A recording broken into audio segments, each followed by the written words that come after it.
in this grave hour, perhaps the most fateful in our history, I send to every household of my people, both at home and overseas, this message, spoken with the same depth of feeling for each one of you as if I were able to cross your threshold and speak to you myself. For the second time in the lives of most of us, we are at war. Over and over again, we have tried to find a peaceful way out of the differences between ourselves and those who are now our enemies. But it has been in vain. We have been forced into a conflict, for we are called with our allies to meet the challenge of a principle which, if it were to prevail, would be fatal to any civilized order in the world.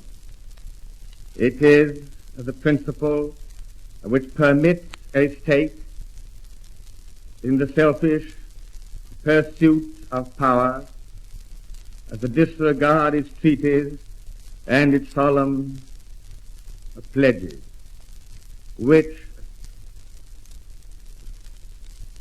sanctions the use of force or threat of force against the sovereignty and independence of other states. Such a principle, stripped of all disguise, is surely the mere primitive doctrine that might is right. And if this principle were established throughout the world, the freedom of our own country and of the whole British Commonwealth of Nations would be in danger. But far more than this, the peoples of the world would be kept in the bondage of fear, and all hopes of settled peace and of the security of justice and liberty among nations would be ended. This is the ultimate issue which confronts us. For the sake of all that we ourselves hold dear, and of the world's order and peace, it is unthinkable that we should refuse to meet the challenge. It is to this high purpose that I now call my people at home and my peoples across the seas, who will make our cause their own.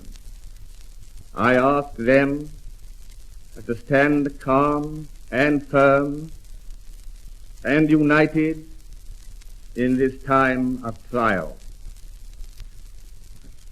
The task will be hard. There may be dark days ahead, and war can no longer be confined to the battlefield. But we can only do the right as we see the right, and reverently commit our cause to God. If one and all we keep resolutely faithful to it, ready for whatever service or sacrifice it may demand, then with God's help we shall prevail. May He bless and keep us all.